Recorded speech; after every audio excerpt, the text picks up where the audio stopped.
And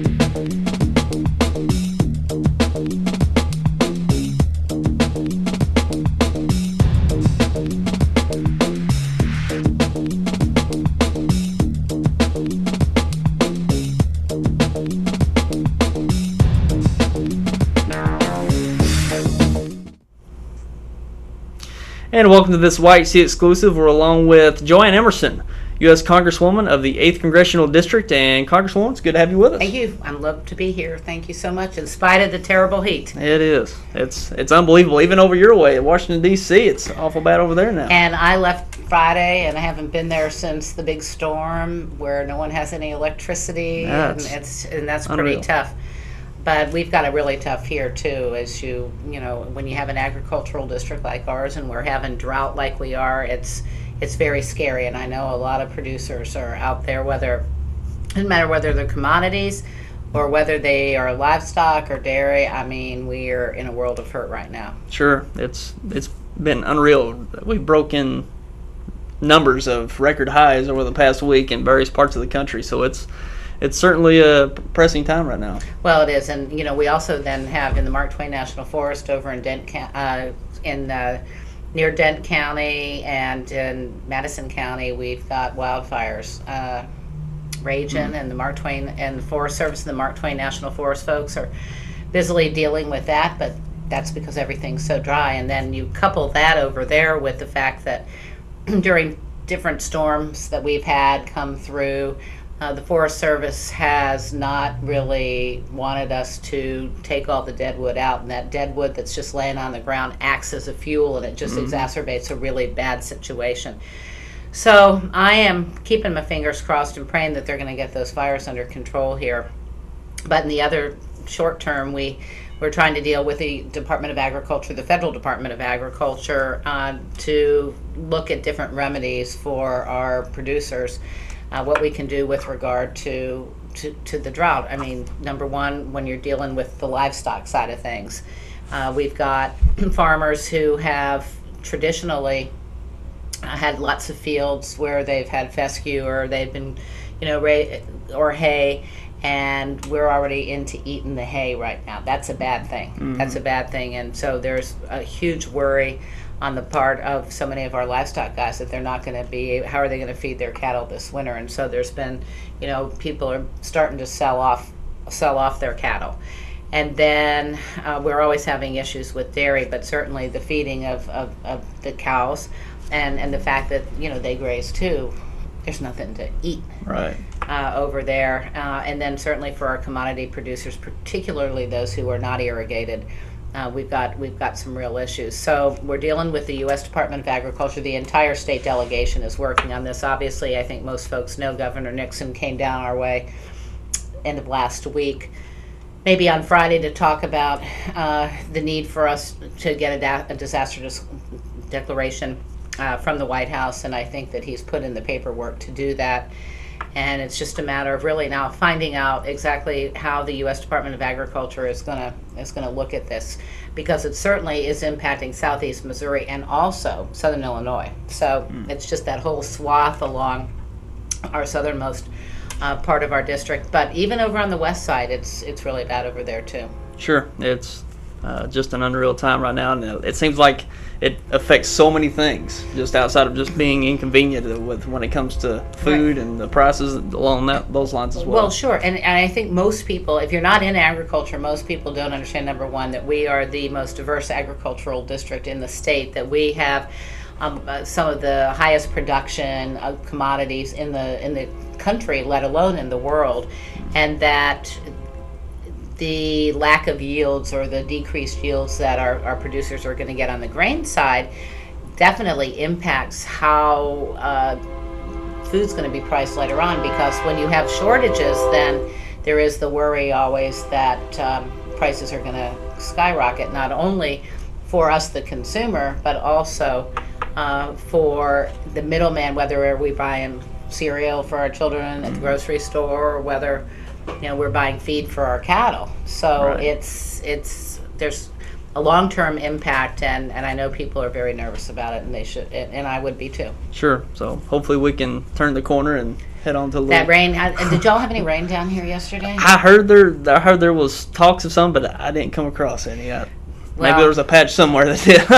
we had a fair amount. We had about half an inch in Cape County, and I had heard in Jackson, which is just a little bit sort of north and west of us, a tiny bit. They actually in some places got 2 inches. In Bullinger County, I heard that we had a half inch at least, but the rain was very welcome. And usually thunderstorms don't excite me. Well, guess what? It really did excite me yesterday. Sure.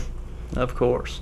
And let's talk a little bit about some things that have happened around Washington here in the past week. Very busy week over in Washington. Of course, the Supreme Court ruling on the Affordable Care Act, Right. as well as the vote in the House for the contempt vote on Attorney General Eric Holder. Just talk a little bit about those things that happened over in Washington. Well, let me talk about Eric Holder first, Sure. because that's shorter and it's easier. I mean, the bottom line is this.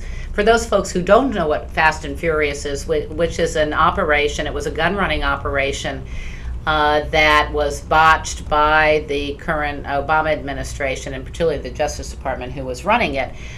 Basically, what they were trying to do was, I think the goal was to determine who were all of these Mexican drug cartel folks who not only were selling drugs across the border to us, but also, who were in fact selling firearms and guns back up here.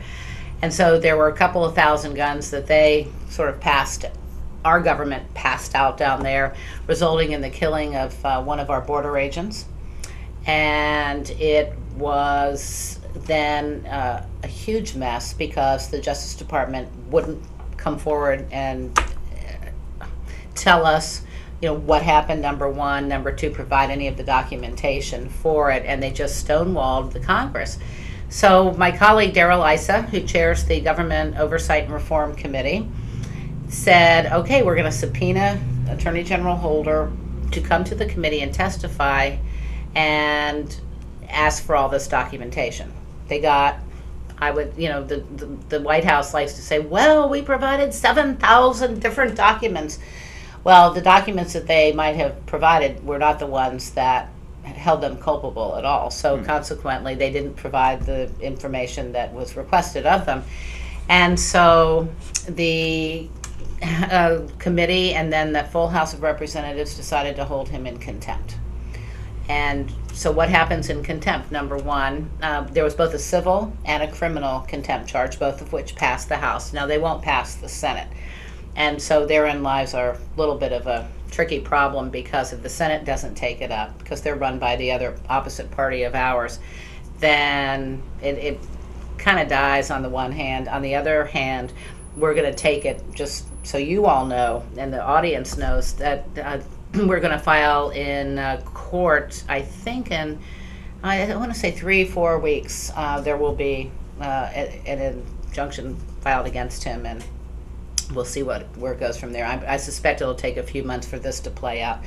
But Attorney General Holder was just obnoxious and very arrogant. I'm not giving you this. I've given you all of this, but he didn't give us what we really needed. Well, what's strange is that I think he admitted that he would provide the committee of what they were asking for up until the last few moments, and then, of course, President Obama handed down the executive privilege, and it pretty much stalled from there. Well, and quite frankly, I'd like to, I mean, on something like gun running, I don't know what they're trying to cover up, but obviously it appears to me that when you exert executive privilege on something like this, they're trying to hold up. They're trying to cover up something. It's interesting, to say the least. So the health care law. Sure. Well, that is very complicated and very problematic. I think that it came as a shock to both parties that the Supreme Court actually upheld the individual mandate, the same Prop C language that we voted on in 2010, and said we're not having this by 71% of the entire state of Missouri. So the court upheld that, but not on the basis on which the administration asked.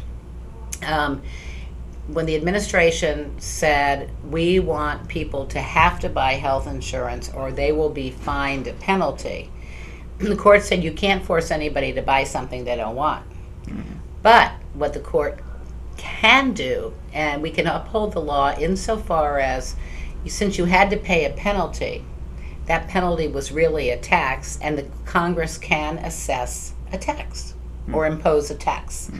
So suddenly, this whole new healthcare law imposes this brand new tax that basically says, you buy an insurance policy, I buy an insurance policy, and if I don't, then I have to pay a tax. And a family of four could be eligible to pay up to $2,085 a year in new taxes. Now, that new tax for the individual mandate is on top of 21 other taxes that are imposed on the American public by Obamacare that, for whatever reason, nobody has talked about. It's a tax on medical devices. Let's say you go to the hospital and you need to have a stent, or I do, you're too young to have a heart attack. Let's say I have a heart attack. I go to the hospital, they need to put a stent in. I will have to pay a 3% tax on that stent that they put in me to make me my blood flow better. Now, that's a new tax that got imposed because of Obamacare. If you are a wealthier individual and you have if you're a family and you have $250,000 of income, if you sell your home, then you will have to pay a 3.8% tax on whatever profit you made on that home to help pay for Obamacare. Okay? And you don't necessarily these days have to be wealthy to have a $250,000 house, but let's just say that you did. That's another new tax. And I could go on down the list, but suffice it to say that it is the worst law ever imposed upon this country. And the vast majority of Americans don't like this law. I hate it. I voted against it. Well, we've had 2 full repeals of it. We're going to have another 3rd repeal on July 11th. And in 25 other instances, I have voted to repeal parts of it because we've had those separate votes. And in addition to that, I actually chair the Financial Services and General Government Subcommittee of Appropriations, and we have the Internal Revenue Service under my subcommittee. And last year, when we put forward our bill that passed the House, we had not only cut $1.5 billion and 5,000 employees out of the IRS, I might add, but and that actually happened. We also walled off any opportunity for the Internal Revenue Service to use money to implement Obamacare, because they've got the biggest piece of it, which is why I always knew it was a tax and not a penalty, because they were in charge of doing this. But instead, so we didn't give them any money in our bill, but they took money from a slush fund that the Health and Human Services Secretary has, and they used that slush fund money to implement. This year we've walled off the slush fund money that they cannot accept any transfers from any other department or agency in the government, and we're not giving them any money too. And so that bill passed out of my committee. It passed, and we were supposed to have it on the House floor next week, and I think it's been moved back just a little bit. Okay, and this is really interesting in that decision as well.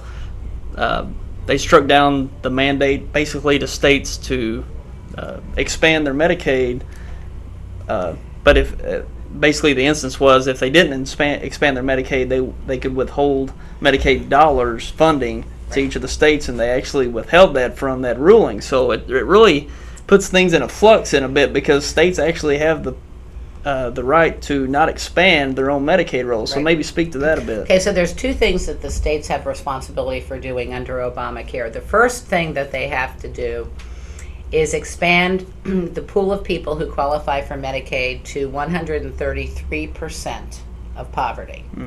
Okay, so that's for a family, so they go up to 133% of poverty.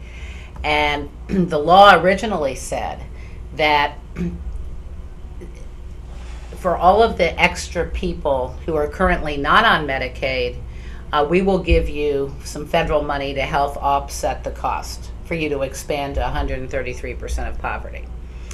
what the court said, and to back up, so we're going to give you the extra money to fund these people that currently don't qualify for Medicaid. And by 2019, you're going to have to pay for it yourself. We'll give you 90% of the costs after 2019, but you're going to have to pay 10% of it yourself. So we've estimated that, or our state legislature has estimated that it's going to cost Missouri $100 million a year. You asked me where we're going to get that money without a tax increase, and I can assure you that our state legislature is very smart, and they know very well that we're not going to do a tax increase. But originally what the Congress said was that if you don't expand Medicaid rolls to include these people, then we're cutting all your Medicaid money off. The Supreme Court said you can't do that. So Missouri will get its current Medicaid dollars, but they won't get any extra unless they expand the Medicaid pool. And then on top of that, there is other language in the healthcare law that says that anybody who is at 133% of poverty, so that's right at the cutoff for Medicaid, to 400% of poverty, will get federal subsidies to help them pay for insurance. Okay? 400% of poverty level is $90,000 plus a year. Okay? Now, so that's the first thing. That's the first thing. The second part of the law, which didn't get struck down, says that every state has to set up a state health exchange. Okay? And basically that is supposed to be, but I'm not sure it would end up being that way. Basically it is like a shopping list of all of the different insurance companies who are offering benefits to participate in this exchange. There are minimum benefits that have to be included, like hospitalization, a couple of checkups, wellness checkups a year, those sorts of things that the government is saying it's got to look like this. So every state has to set up a health exchange. If they don't, then the feds will come and do it for them. And it's not clear to me when the feds say, we'll come do it for you, who's paying for that. But in essence, it's supposed to be a compendium. It's just a list, and you can choose which plan you want to participate in. And there has to be a basic, a medium, and a high benefit type of payment. So let's say we might get 6 insurers who each have 3 different plans: gold, platinum, silver, or gold, silver, platinum, silver, gold, platinum. And every state has to do that. Missouri, to the best of my knowledge, isn't anywhere close to getting that done either. But the backstop, of course, is the feds just come in and do that. So anybody who doesn't participate in Medicaid, who doesn't get employer health insurance, would then have to go on the state exchange to buy their health care. Well, they would have the option of doing that or just going into the private market. So that the state health exchange is supposed to be the private market. I don't know if it's going to end up being that way or not. It's going to depend on who wants to play, as the insurers are saying that they would have to do. Sure. And, a lot of this can be confusing to just, the average observer. Say if you're a business owner in Dexter, say if down the street here, someone owns a business and they have a handful of employees at the most. Right. What, concerning the employees and the employers, what are they looking at? So, first of all, let's say I'm a small business and I have 10 employees. Okay, and forget that I'm a restaurant chain, because that's this whole separate issue. Let's just say I'm a small pharmacy. I'm a pharmacy, and I have 10 employees. Then I have 2 choices, or maybe I have 3.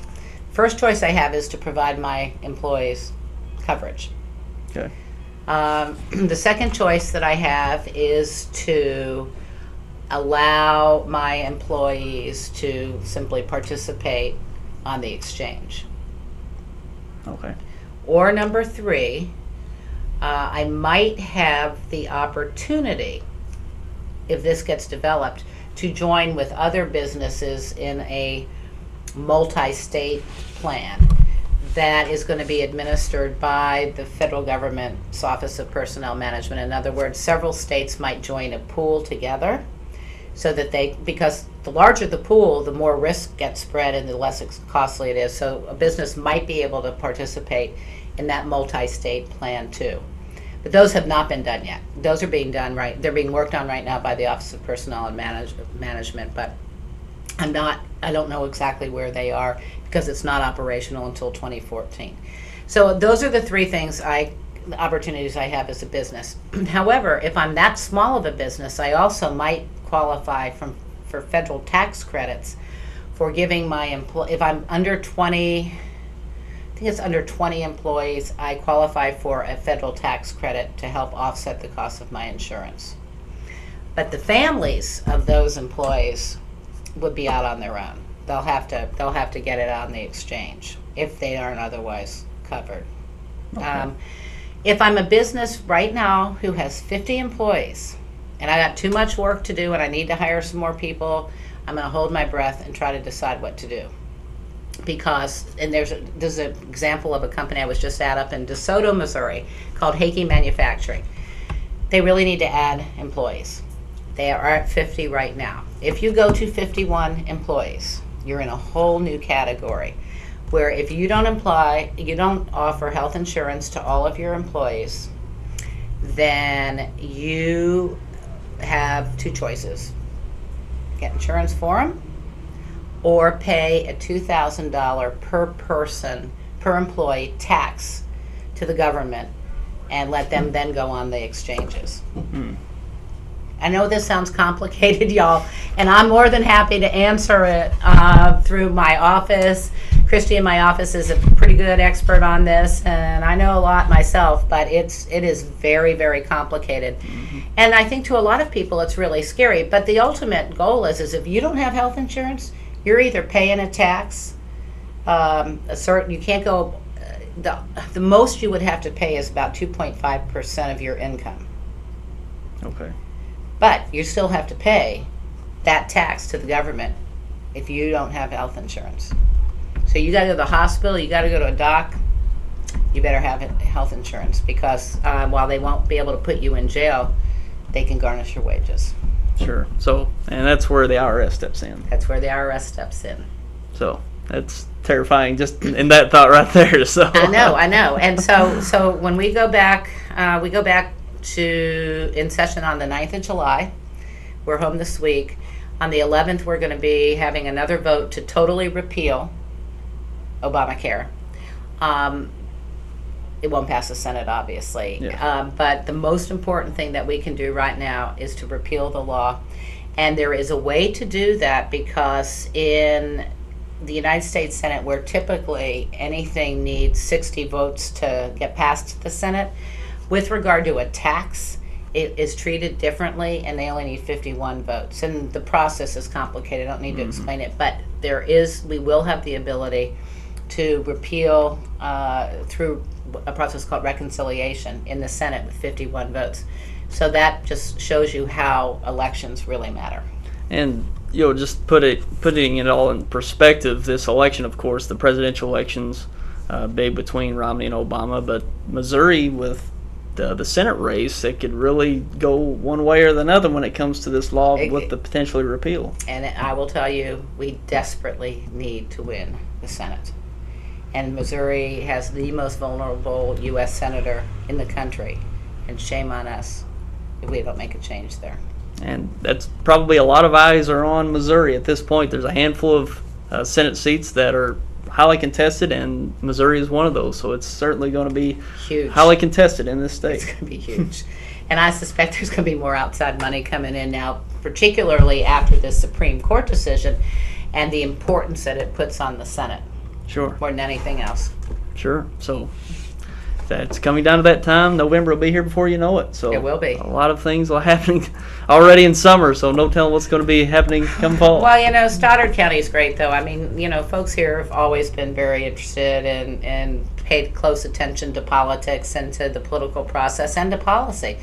and they understand that it is their responsibility, just like it's all of ours. Who I live in Cape Girardeau, it's our responsibility there. It is our responsibility to exercise that right to vote, that precious right to vote that so many people still don't have, and make those changes that you want to make, especially with regard to the U.S. Senate, because this is such a critical issue. Sure. Well, Congresswoman, we appreciate your time with us today, and hopefully we've informed our viewers out there about what's happening in D.C. I know it's hard to keep up with, this side, that side, and people say this, people say that. So hopefully we're getting into the details of all this legislation that's taking place, and maybe by election time we'll have it all figured out. Well, let's knock on wood and hope so. And I feel free to holler at us, and anybody else really should feel free to call our office to get more details. And we'll, everything unfolds. We've got some things happening this year in 2012, some in 13, some in 2014, and we just need to get rid of the law, start from scratch, and the sooner we do that, the better. Okay. Thanks for having me. Thank you, and be safe going back to the Capitol. Thank you. All right.